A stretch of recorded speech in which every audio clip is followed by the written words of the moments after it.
Olá, eu sou o Macorati e nesta semana eu vou continuar com o projeto usando a Clean Architecture. E nesta semana eu vou implementar a camada Application. Então na semana anterior nós implementamos a camada Infrastructure, onde no projeto Persistence nós criamos o arquivo de contexto, implementamos o repositório genérico, o repositório específico e implementamos a interface Unit of Work. E criamos também o método de extensão para a eService Collection. Nesta semana nós vamos implementar então a camada Application, que faz parte do core, ou seja, do núcleo da aplicação. A camada Application ela atua como uma ponte entre a camada de domínio, o domain, e as interfaces externas, que aqui são representadas pelas camadas Presentation e Infrastructure. Então a camada Application ela coordena as interações entre o domain e os componentes externos, transformando os dados entre as diferentes camadas. Ela vai conter serviços de aplicativo e classes que contêm lógica de negócios do aplicativo. Então esses serviços vão interagir com a camada de domínio, o domain, para executar tarefas, como criar ou atualizar entidades ou invocar serviços do domínio. Então na Clean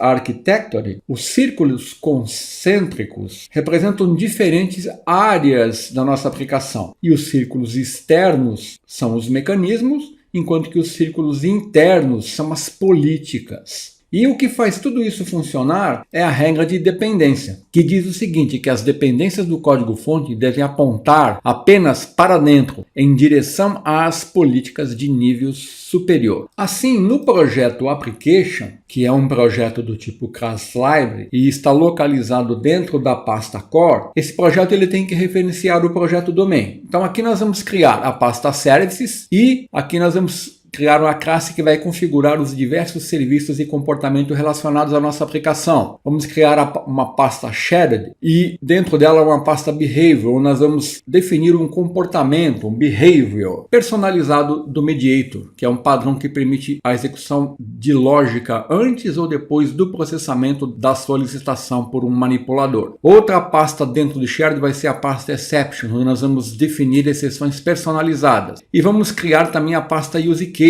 Dentro dessa pasta nós vamos ter diversas pastas onde nós vamos fazer a implementação do padrão CQRS para criar os casos de uso relacionados com as operações CRUD. Então vamos ter as pastas Create User, Delete User, Get All User e Update User. Então eu vou abrir aqui o nosso projeto, estou na camada Application, que atualmente tem uma referência ao projeto Domain, e aqui eu vou criar essas pastas. Vou vir aqui em Project, New Folder, vou criar a pasta Services. Depois eu vou criar a pasta Shared. Dentro dessa pasta Shared eu vou criar uma pasta Behavior. E dentro dessa pasta Shared eu vou criar também a pasta Exceptions. E eu vou criar por último a pasta Use Case. E aqui dentro dessa pasta eu vou criar as pastas para realizar a implementação dos comandos e das consultas no padrão CQRS. Então, por exemplo, eu vou criar uma pasta aqui, que eu vou chamar de Create User, onde eu vou implementar o comando para criar um usuário. Depois eu vou criar uma outra pasta onde eu vou fazer a implementação da atualização do usuário, que eu vou chamar de Update User. Eu vou criar uma outra pasta Delete User, onde eu vou fazer a exclusão do usuário. E, por último, eu vou criar uma outra pasta, Get All User, onde eu vou implementar uma consulta para retornar os usuários. Então, essa é a estrutura, o esqueleto aqui da organização das pastas que nós vamos utilizar no projeto Application. Nesse projeto nós vamos instalar os seguintes pacotes no Get. O pacote do Mediator, que é uma biblioteca que é usada para auxiliar a implementar o padrão Mediator na nossa aplicação. O pacote do Automapper, que é uma biblioteca que fornece uma forma de eu realizar o mapeamento entre objetos. E o pacote do Fluent Validation, que é uma biblioteca usada para validar objetos, conforme um conjunto de regras especificadas. Então vamos retornar ao nosso projeto. Vou vir aqui em Application, vou selecionar a opção Manage NuGet Packages. Ele vai me abrir aqui a janela do NuGet Package Manager. Vou selecionar aqui em Procurar. Aqui eu vou instalar, por exemplo, a biblioteca do Automapper. Aqui eu vou instalar, na verdade, o pacote Automapper Extensions Microsoft Dependency Injection. Vou instalar este pacote. Também vou instalar o pacote do Fluent Validation, vou instalar o pacote Fluent Validation Dependency Injection Stations.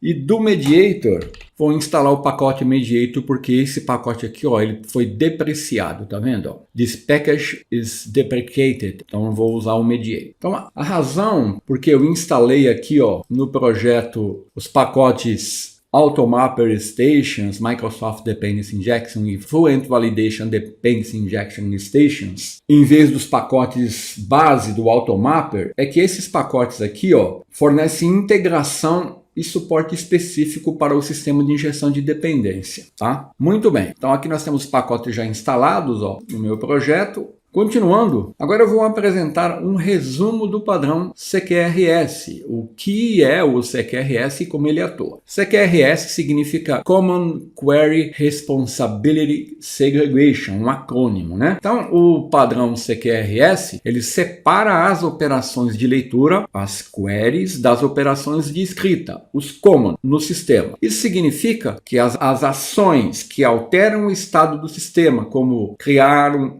usuário, atualizar um usuário ou excluir um usuário ou dados, são tratadas separadamente das ações que apenas consultam o estado do sistema, ou seja, eu tenho os comandos e as consultas. Essa separação de responsabilidade, ela vai permitir otimizar cada caminho de forma independente para atender às necessidades específicas, podendo assim maximizar o desempenho, a escalabilidade e a segurança. Então, isso seria aqui uma definição formal do CQRS. Então, vejamos como que o CQRS ele atua. Eu vou elencar aqui, ó, 5 pontos de atuação do CQRS, que eu acho mais importante. Então, o CQRS, ele separa as responsabilidades, ou seja, ele separa as leituras e gravações em modelos diferentes, usando comandos para atualizar dados e consulta para ler dados. Então, as operações de escrita, os comandos, são responsáveis por modificar o estado do sistema. Isso inclui criar, atualizar ou excluir dados no banco de dados. E as operações de leitura, as consultas, são responsáveis por recuperar informações do sistema sem modificar o seu estado. Isso envolve exibir dados para os usuários. O outro ponto é que o CQRS ele usa modelos de domínios distintos. Então, com o CQRS você pode criar modelos de domínio diferentes para operações de leitura e operações de escrita. Isso significa que o modelo usado para consultas pode ser otimizado para leitura eficiente, enquanto o modelo usado para comandos pode ser otimizado para modificação eficiente do estado, ou seja, eu tenho modelos distintos, eu posso trabalhar em cada um dos modelos otimizando cada um deles. Outro ponto é que o CQRS favorece a escalabilidade, porque as operações de leitura e escrita podem ser dimensionadas independentemente uma das outras. Por exemplo, você pode implementar caches ou bancos de dados especializados para consultas, melhorando o desempenho quando você tiver uma leitura muito intensiva na sua base de dados. Outro tópico importante do CQRS é que ele permite o controle de acesso e segurança. Então, ele vai permitir um controle mais granular sobre a segurança e o acesso aos dados. Então, você pode aplicar permissões específicas para operações de leituras e escrita, garantindo que apenas as pessoas autorizadas possam modificar os dados. E ele também favorece a flexibilidade. Então, com o CQRS, você pode escolher as tecnologias e estratégias mais adequadas para manipular comandos e consultas. Então, com o CQRS, separar comandos de consulta torna mais fácil manter e evoluir a aplicação, pois as mudanças em uma parte da lógica não afetam necessariamente a outra parte. Agora, é importante destacar que a implementação deste padrão vai adicionar complexidade à sua aplicação, especialmente em sistemas pequenos e simples. Portanto, é recomendado você considerar com cuidado os requisitos do projeto antes de optar pela adoção do padrão CQRS. Em sistemas complexos, com requisitos de escalabilidade, flexibilidade e controle precisos, o CQRS vai ser uma abordagem adequada para atender a demanda. Então, esse padrão ele não é indicado para projetos simples, que realizam apenas um CRUD básico. Outro aspecto que eu gostaria de chamar a atenção é que, embora não seja um requisito que vai definir o uso da aplicação do padrão CQRS, realizar a separação física dos dados de leitura dos dados de gravação vai oferecer um maior isolamento. Então, neste cenário, o banco de dados de leitura pode usar o seu próprio esquema de dados para otimizar as consultas, podendo armazenar uma visão não normalizada dos dados para evitar junções complexas ou mapeamentos complexos de ORM, podendo até usar um tipo diferente de armazenamento de dados, como uma base NoSQL. Então, nesse caso, eu tenho que fazer uma sincronia entre os dados de leitura e gravação, quando eu usar banco de dados distinto, para evitar falhas e erros, né? Então, como que isso é feito? Normalmente, isso é feito com o modelo de gravação publicando um evento, sempre que ele atualiza o banco de dados, onde a atualização do banco de dados e a publicação do evento devem ocorrer numa única transação. Nós usamos geralmente eventos de domínio para fazer isso. Esse é um cenário que você deve considerar na implementação do padrão CQRS, e isso vai depender, né, naturalmente, dos requisitos do seu projeto. Então, apresentado esses conceitos, agora eu vou justificar por que nós vamos implementar o CQRS na camada Application da nossa aplicação. Vou apresentar a motivação que nos levou a fazer essa implementação na camada Application. Bom, implementar o padrão CQRS na camada Application, ou Use Case, que é outro nome que você vai encontrar para essa camada, é uma escolha comum.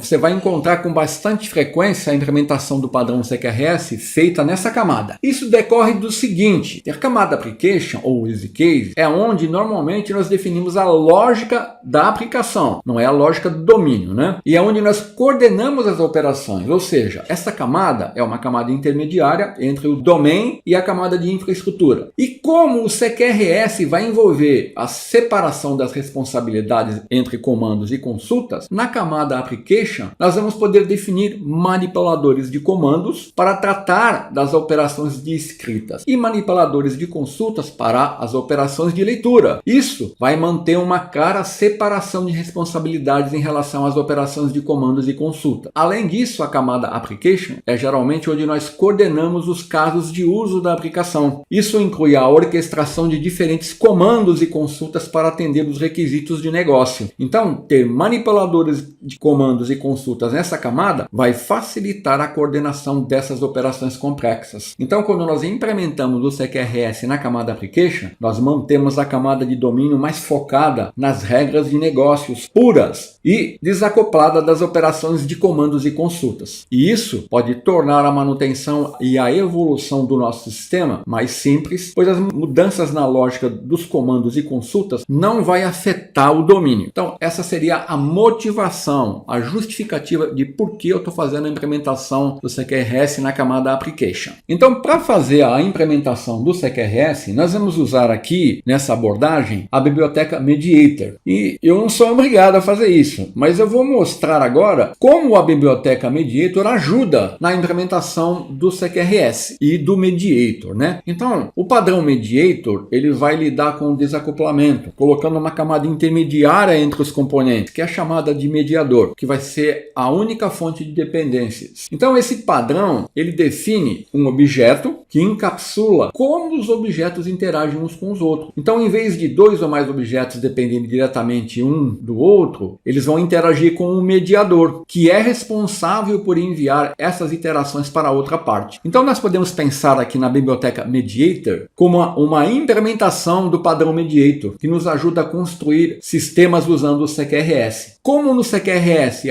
as responsabilidades de consultas e comandos são assumidas por seus respectivos handlers, isso torna muito difícil fazer a conexão manualmente entre o comando e seu handler e manter o mapeamento. Então é aqui que entra o padrão Mediator e é aqui que entra a biblioteca Mediator, que ajuda a implementar o padrão Mediator. E assim ele vai encapsular essas interações e vai cuidar do mapeamento entre o comando e o handler para nós. Então é por isso que nós usamos a biblioteca Mediator e é por isso que nós usamos essa abordagem, para tornar mais simples a implementação. Então, ó, nesta figura aqui, ó, nós temos um esquema simplificado da implementação do CQRS usando o Mediator. Então, ó, ele atua aqui recebendo os requests das consultas e dos comandos e mapeando os handlers das consultas e dos comandos. Então agora eu vou apresentar os recursos usados para realizar a implementação dos comandos e consultas no CQRS com a biblioteca Mediator. Eu vou iniciar pelos comandos. Então, a implementação dos comandos no CQRS envolve a criação de classes que representam os comandos, que eu estou chamando de command, e de classes que manipulam esses comandos, que são as classes command handler. São nomes padrões usados nessa implementação aqui. Então, um comando é uma classe simples que representa uma solicitação para modificar o estado do sistema e contém informações sobre a ação a ser executada, como os parâmetros necessários para realizar a operação. Então, a classe de comando, ou command, não deve conter lógica de negócio. O seu papel principal é transportar dados. Então, a classe command, ela funciona como um DTO. Um command handler, a classe command handler, ela vai processar um comando específico e contém a lógica de negócios associada à execução do comando. Então, essa classe é responsável por receber o comando, validar os seus dados, executar a ação apropriada no domínio e, opcionalmente, atualizar o estado do sistema. Na figura a seguir,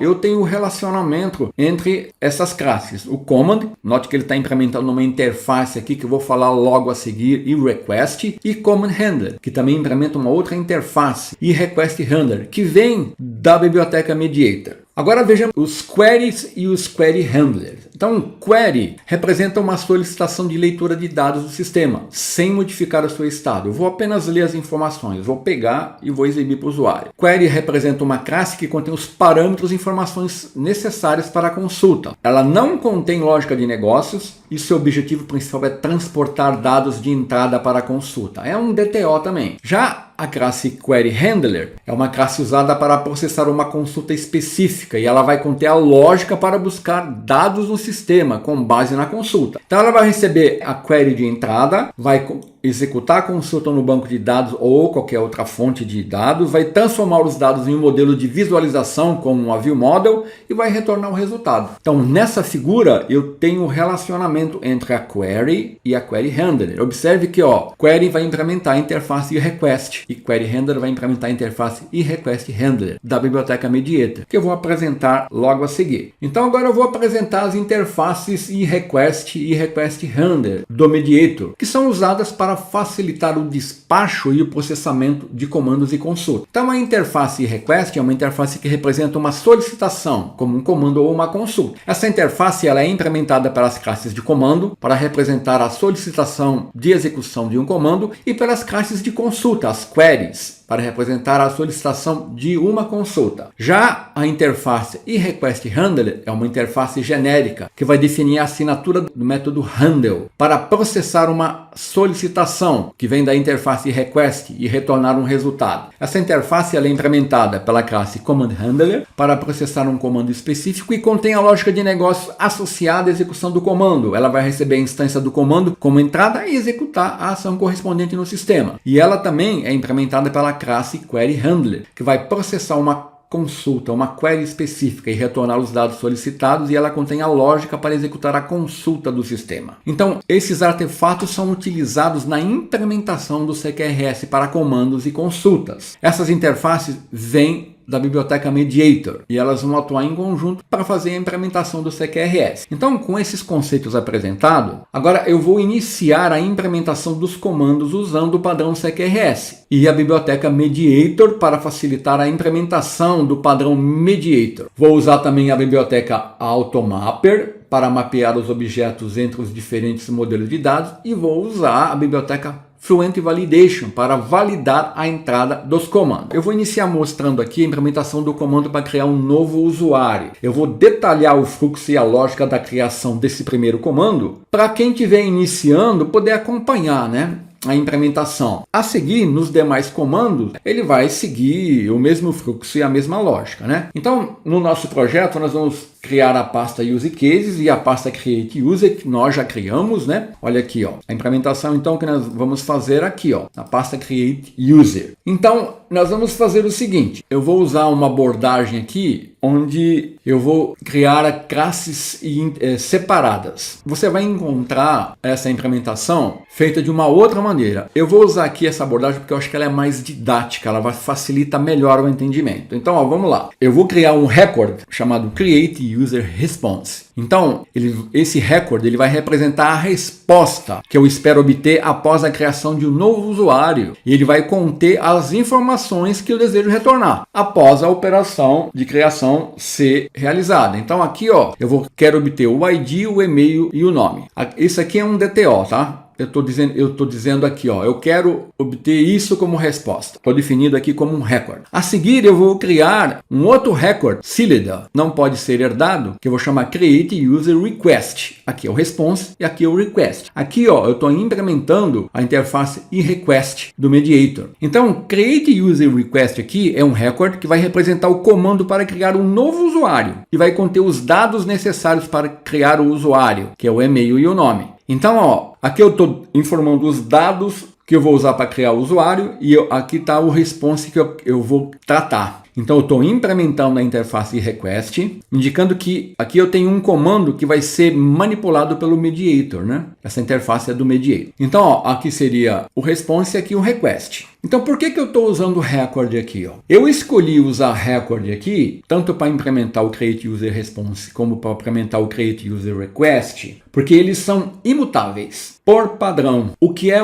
útil para garantir que os dados de resposta e do comando não sejam alterados após a sua criação. Além disso, ó, usando o record, eu tenho uma semântica e uma sintaxe mais simples. E se eu quiser fazer comparação com record, é muito mais fácil do que eu usasse classes aqui. Então, por isso que eu estou usando o record. Eu vou criar também, naquela pasta, uma classe selada Create User Mapper, que está herdando de profile, que vem do AutoMapper. Então, essa classe, ela vai ser responsável por configurar o mapeamento entre os objetos do tipo Create User Request e User, e entre User e Create User Response. Então, aqui eu estou usando o AutoMapper para simplificar esse mapeamento aqui entre os objetos. Então, esse profile aqui ó, herda do AutoMapper e permite eu utilizar aqui o Create Map fazendo o mapeamento entre esses objetos. A seguir, eu vou criar uma outra classe, que vai ser a classe Create User Validator, que está herdando aqui ó, de Abstract Validator Create User Request. Então essa classe está usando a biblioteca Fluent Validation para definir regras de validação para objetos do tipo Create User Request. Aqui eu estou validando a entrada dos requests nos comandos. Tá? A validação na camada de domínio tem que ser feita da mesma maneira. Aqui é uma validação dos comandos. Então com isso eu estou garantindo que os dados fornecidos para criar um novo usuário está atendendo os critérios que eu defini aqui, ó, nessas regras. Eu defini aqui as seguintes regras, ó, que o e-mail não pode ser vazio, o nome também não, tem um tamanho máximo para e-mail, mínimo e máximo, e aqui ó, o formato do e-mail tem que ser válido. Então aqui eu estou usando a Fluent Validation para validar o meu comando, a entrada de informações do meu comando. E por último, eu vou criar a classe que é o meu handler, né? Que eu estou chamando de Create User Handler, é uma classe selada. Todas as classes que são seladas, eu não quero que essas classes sejam herdadas, né? Para que ninguém herde dessas classes e altere essas classes aqui. Então essa classe, ela vai executar a lógica da criação de um novo usuário. É aqui que está a lógica de criação. Então ela está implementando aquelas interfaces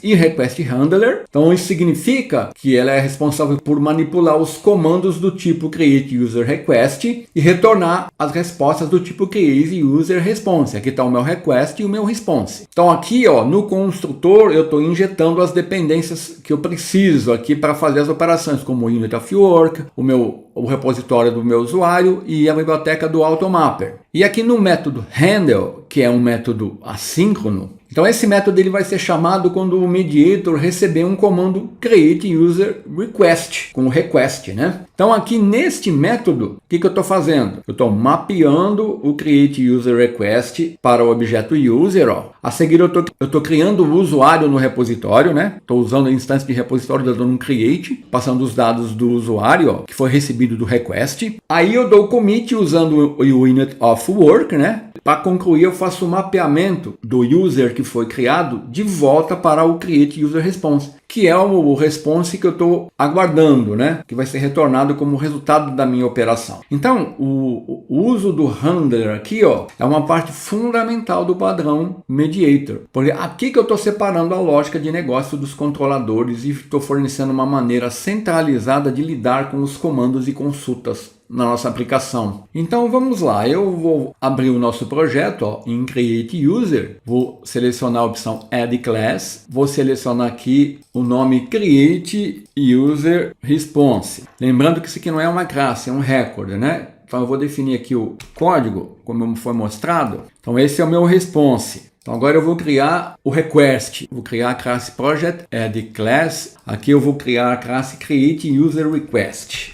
Na verdade vai ser um record, né? Está herdando da interface request. Então esse vai ser os dados do request e aqui vai ter o meu response. Vamos salvar e vamos criar agora a classe Create User Mapper, que vai realizar o mapeamento usando o AutoMapper. Então essa vai ser uma classe sealed. Então aqui, ó, Profile é uma classe que é herdada do AutoMapper e aqui eu estou usando os métodos do AutoMapper Create Map para mapear Create User Request para User e User Create User Response. Vamos salvar e vamos criar agora a classe Create User Validator. Essa classe ela vai ser uma classe selada que vai usar os recursos da biblioteca Fluent Validation. Então aqui, ó, eu estou fazendo a validação do meu request, ó, Create User Request. Estou definindo duas regras, para e-mail e para nome. Não pode ser vazio, tem um tamanho máximo e mínimo e aqui o e-mail tem que ter um formato válido. Vamos continuar criando agora o handler, né, que é a minha classe onde vai ter a lógica para criar um novo usuário. Estou chamando de Create User Handler. Então, essa classe ela vai implementar a interface e Request Handler. Ó. Então, aqui ó, eu tenho que implementar o método Handler ó, e eu tenho uma referência ao Mediator. Ela vai ser pública, né? Então, ó, eu tenho o meu request e espero o meu response. E aqui eu vou ter o código que eu vou usar para implementar a lógica aqui para mim criar um novo usuário. Ó. Então, neste código, olha, eu estou injetando a interface Intuitive Work, repositório do usuário e a biblioteca do AutoMapper no construtor do método. E aqui estou definindo a lógica que vai criar um novo usuário usando o método create do repositório, né? Esse repositório específico ele herda do genérico e esse método vem lá do repositório genérico. Então, eu mapeio para user, crio o usuário, dou o commit e mapeio o usuário para create user response. Então, ó, com isso eu tenho implementado aqui meu primeiro comando. Então na próxima semana eu vou continuar implementando os demais comandos e as consultas. Então era isso que eu queria mostrar essa semana. Até a próxima semana, se Deus quiser.